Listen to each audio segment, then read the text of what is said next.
Everyone, Maple, should we talk about books? Say yes, everyone. Hello. Let's talk about books. Look at this. How can you not want to talk about books when you see this fish? Yes. Hello. Hi, everyone. Say happy fall. Hello, everyone. Welcome to today's video. I hope you are all doing well. If we have not met, hi, my name is Tanya and I enjoy talking about books. If you hear rowdiness. This is Maple, if you guys saw in the little intro. She is new to our family and we got her from a friend of ours from her farm, and so she's joining our farm and hanging out. But she is just a cutie, look at her. Oh, they're just baby kitties, just one of the best things in the world, right? Anyway, she'll be running around.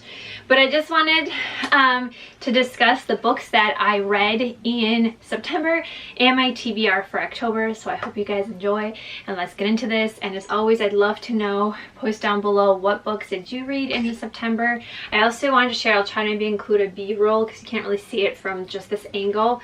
This is my little office spot that's like super tiny, but it was the perfect size to fit some bookcases. So this was my little project this past month. I have another bookshelf here, and getting that accomplished, I'm just so excited, and it looks wonderful. It's my little reading corner.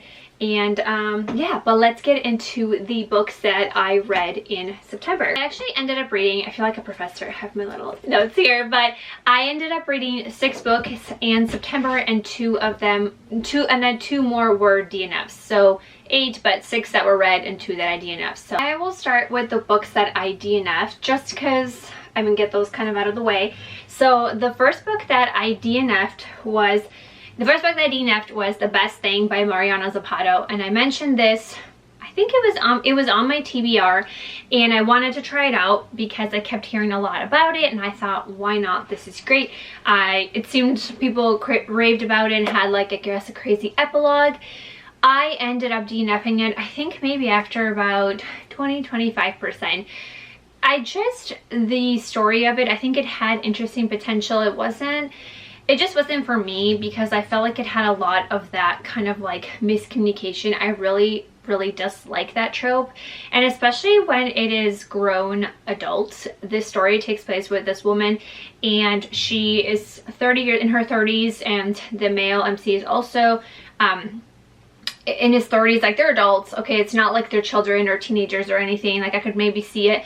And she's upset because he basically ghosted her, kind of, or like stopped responding to her calls, messages months ago, and so she's upset. And for pages and pages it talks about how she wants to communicate, she wants him to talk to her, he didn't talk to her, she keeps trying to communicate with him. She's like, communicate with me, I'm mad that you didn't communicate with me. Okay, right? Are we getting that she wants to communicate with him? And so again, there is a serious thing that happened. Like, I get why there's more to it, I understand. But then when finally the MC comes into the picture, and he literally is like, I want to communicate with you. Do you know what she said? She's like, I don't want to talk to you. And like, I get it that you're mad, but at the same time, like, you spent the first 200 something pages telling me how he didn't communicate when you wanted to communicate. And now you're like, ew, communication. And I just was like, no, I can't. Like, I cannot handle like 400 more pages, because this book is also massive, and I could not have it. I was like, I don't like where this is going. I love some of the side characters, like her grandfather and others as well, but I just felt like it was, I don't know, for some reason, just felt very annoying to me. And I was like, you're an adult, I get it, you have feelings, but like, let's, you know, I don't know, I really didn't like it. It was not for me, I'm sorry, but I don't want to read it. I DNF'd it. And the next book that, again, similar, is Life's Too Short by Abby Jimenez, and I love a lot of her books. This one was on Kindle Unlimited as well, and it's the 3rd book in the series. What is the series? I don't even know what it's called.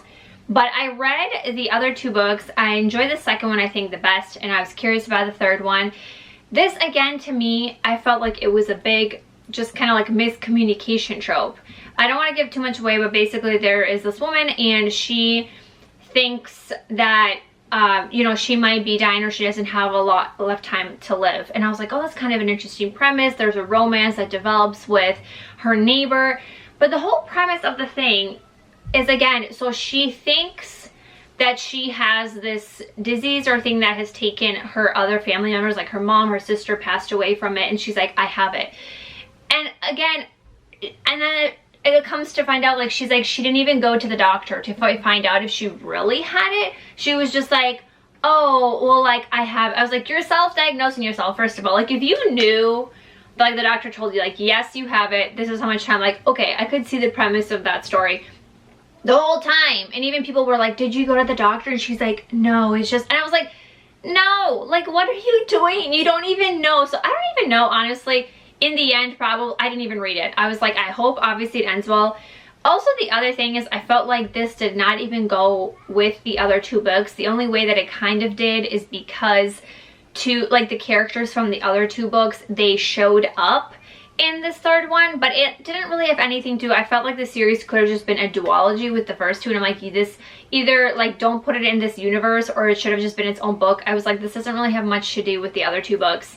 I just didn't like it. I wasn't attached to the characters. I didn't seem to care about the development. I didn't seem to care about the romance or stories.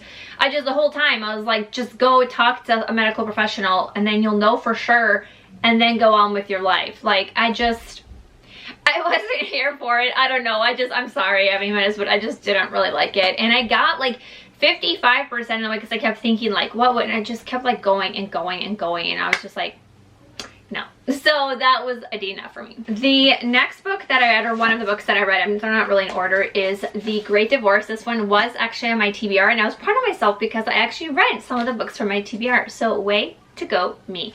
But I read The Great Divorce by C.S. Lewis. I ended up rating this 5 stars. I really, really love this. If you don't know about his books, he does kind of like, he does theology books, and some of them are kind of more allegorical kind of methods. So this is actually talking about a bus ride that is going from hell to heaven, and just different things are happening along the way, and different like ghosts and people. It's kind of like a fantasy element in a way, but it uses to describe things from the Bible in like a different way and give you know, his viewpoint on it. And I don't know, it's really interesting. I really loved it, and I especially loved kind of the ending. There was this one section about a particular character, and it was so good. It really got me.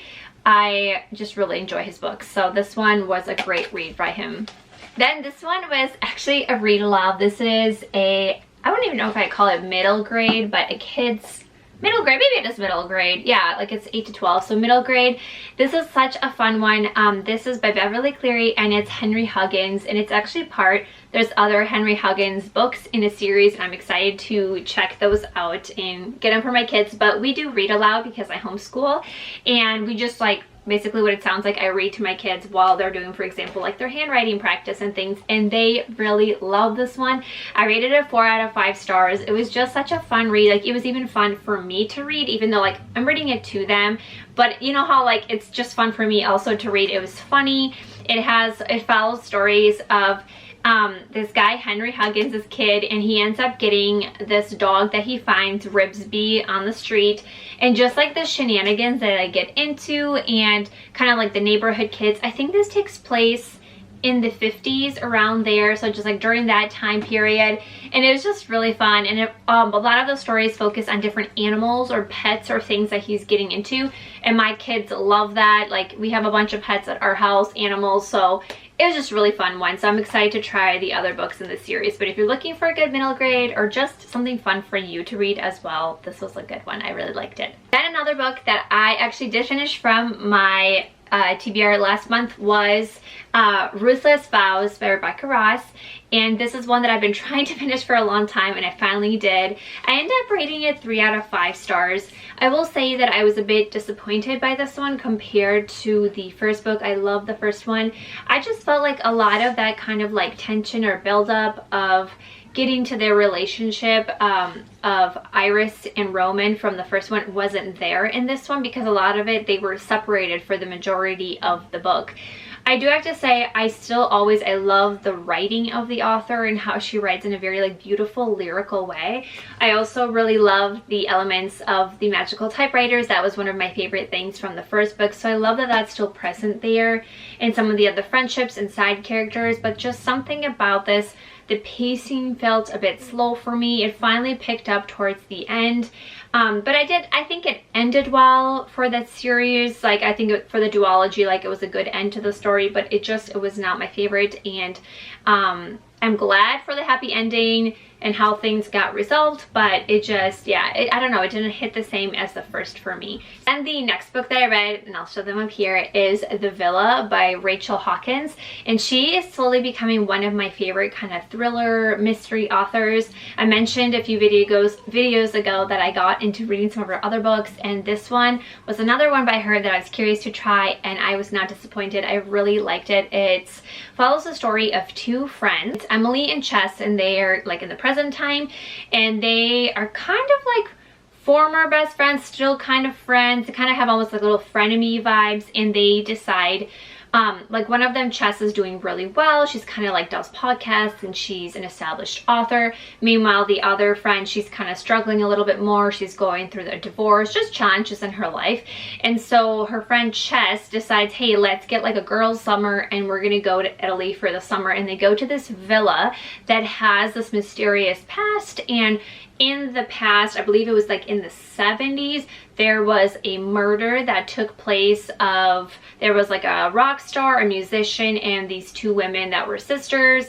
One ended up becoming a famous horror artist or horror author, and then one became like a very famous singer. And so it goes back and forth between the past and the present, and in some ways the interactions of the two friends, Chess and Emily, they coincide with kind of the friendship and the relationships of the two women in the past. So it was a very interesting kind of like drawing of the two timelines.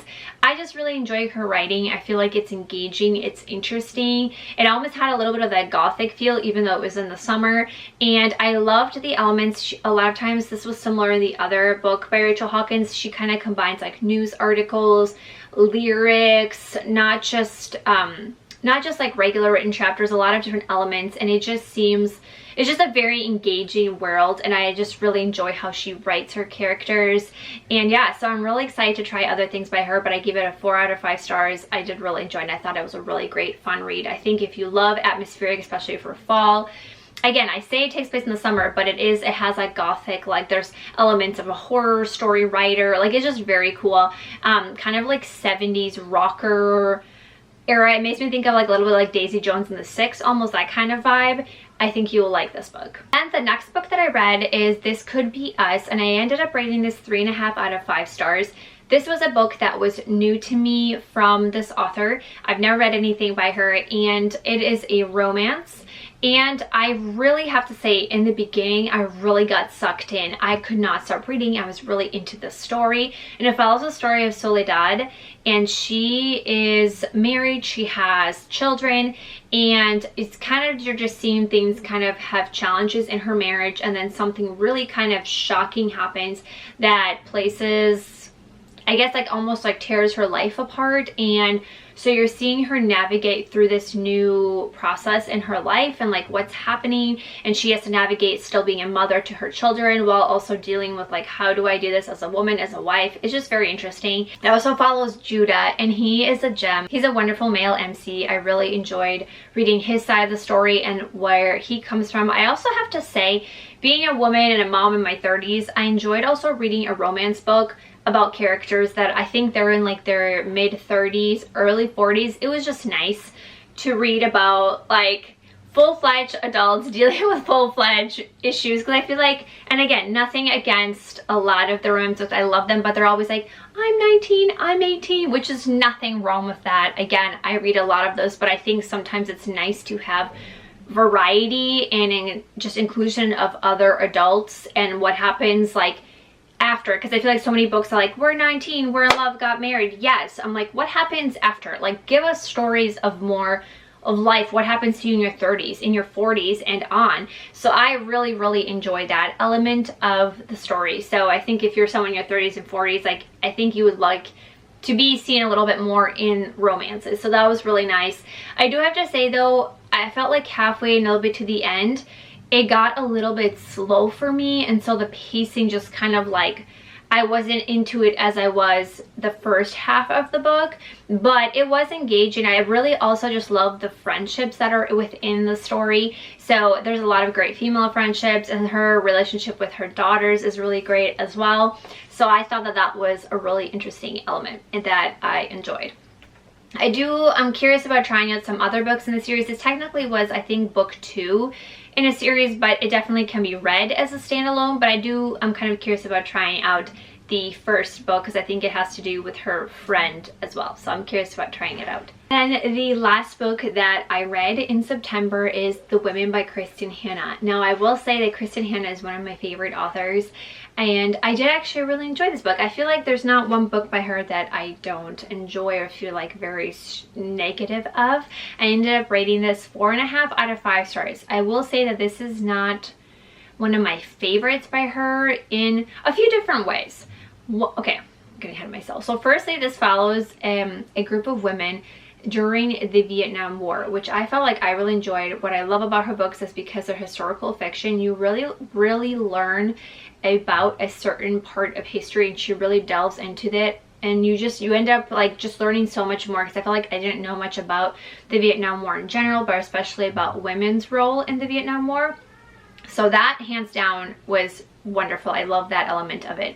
I also love the female friendships that were present, because obviously the title of the book is also called The Women, but just being in the story, following these women that are serving over as nurses and doctors and things in the Vietnam War, it was wonderful. It was like heartbreaking, it's beautiful all at the same time, and I just really enjoy that element. Now, I will say in this book, the different romance elements and plots really were not exactly my favorite, and I know that they were not like really at the forefront of the story, which I kind of appreciate, but I don't know, something about the way they were done, it just was not my favorite from her other books. And I don't know, that's the only kind of like downside, I guess I would say. They were kind of like they felt a little bit weird to me, but nevertheless, like, I still loved the story. I rated it 4.5, 5 stars. Her books I also just love because many of them span just years or even like multiple generations, and it's just they take you through a lot, I feel like, and I really just love her books, and I will continue reading a lot of them, and every time she comes out with a new one I will read it. I just really enjoy her books. She is just a wonderful historical fiction author, and if you have not read anything by her, I definitely recommend that you try it out. Now, here is my TBR. Let's get into what I want to read in October. All right, here we go. And then I have, I think, 2 books that are on my Kindle that I want to try to get to. So again, I always say I'm trying to make a TBR for myself because I think it helps focus me a little bit, but I am a mood reader, so I'm not going to read something if I'm not in the mood for it, right? I'm trying to get through things, but it is what it is with me. But I think it's just a suggestion, not a requirement.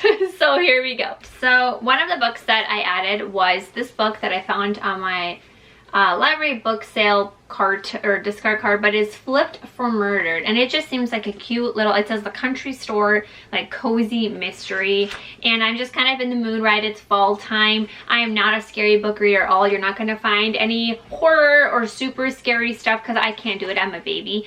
And but like cozy little murder mystery. So I've never read anything by this author, but I know that she has a few others as well, and it takes place in a small little town in southern Indiana, and I think that she has like a little restaurant that she opens up, and there's a murder on opening day. So it just, again, seems really cute, and I'm excited to try it out. Just very cozy kind of read.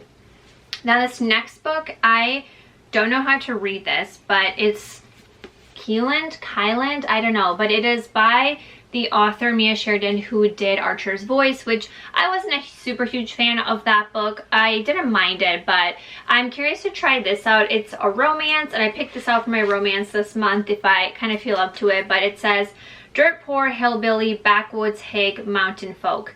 Tanley, oh, these names, I cannot. So it says, Tanley struggles each day to survive in a small poverty-stricken mining town where she lives with her sister and mentally ill mother, and she has a dream of winning a scholarship to get to college. And then there is Kyland, I don't know, he is also working towards the scholarship, so they're kind of like competitors, it seems like. He wants to also get out of this town for his own, you know, whatever reasons it may be. It just seemed, I don't know, something interesting about it, and I wanted to try it out. And it's one of the books that I had on my TBR card, so I thought, why not be a great maybe choice for a romance this month. Then, since I read the C.S. Lewis book and I really enjoyed it, I got this next one. I already just read the introduction, and it is The Four Loves by C.S. Lewis. This one I don't think is like allegorical or like kind of like fantasy elements like the other one is, but this one focuses on the 4 different types of love: affection, friendship, eros, and charity. And it's just an interesting concept, and the books are not super vague, but I do have to say he's kind of a deep author, so it takes me a little bit of time, but I'm hoping to read through his books. And so this is the latest one that I have purchased, and yeah, hopefully I will get to it in October. Then, I don't know, I feel like this book is, hopefully one day I will finish it. Last month I said I will read this, and I need to stop saying it because then the month happened and I didn't. But my goal really is to read it. I read a few chapters. I am making progress. I don't know why, how it's written or what it is. I mean, it is a classic, so it is a little bit hard to read. And by the time I read, I usually read at night. It's just hard to keep up with the language. So, but I'm trying. I'm making an effort. We will continue just every month passing this bad boy along until I finally finish it. So maybe October will be the month, but I will finish this, you guys, right? One of these days, it will happen. Let's normalize pushing along books that we have not read for months or years until one day we finally do it. Then the next book that I'm hoping to finish, I'm actually about halfway through, and I mentioned that I was listening to it on audio, and so I got about halfway on audio, and I want to try to read it if I can this month, between both audio and print. But it is Red Rising. I'm really liking it so far. It's a dystopian, I would say, kind of genre of a book. It's really fun. I think there's actually, now it's more books. I don't think it's just a trilogy. I think there's like 5 maybe, or even more books, but this is kind of beginning to the series, so you're kind of building up the story.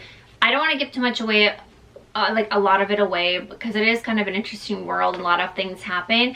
But I would say if you love dystopian, if you kind of liked like Hunger Games elements, those kinds of things, Divergent, that kind of stuff, I would say try this out. It's really good. I'm really liking it, and I'm hoping once I finish this one I can purchase the next book in this series. But I'm really enjoying this so far.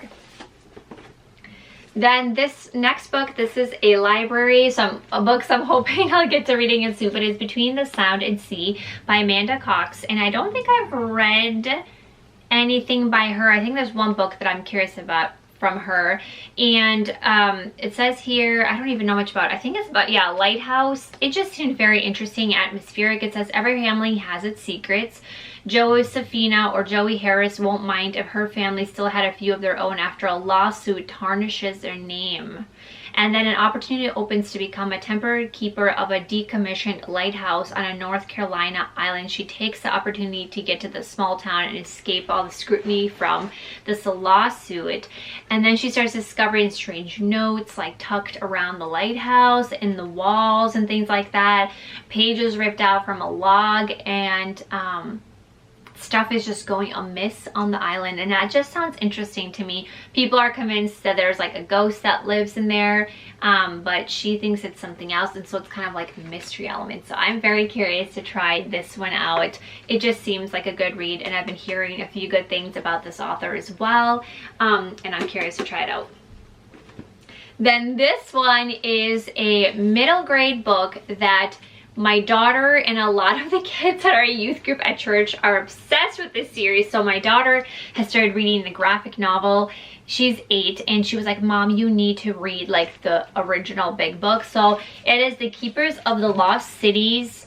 And this is a whole series. I think it has like so many books, but this is, I would say, like a middle grade. So it follows this girl named Sophie. She is 12 years old. I've gotten maybe a couple chapters in, but she's 12 years old, and she basically is finding out, like, she kind of seems like she has special gifts or talents, and then she's finding out that she may not even be human. She's like, what? Like, what is happening? So there's this like a fantasy world. That's all I really know about it. I'm really liking the first few chapters that I've read. It is a big chunker, but again, like a lot of the kids that my daughter is friends with, and my daughter's like, Mom, you need to read this book so we can talk about it. So obviously if my daughter asks me, I'm gonna do it, right?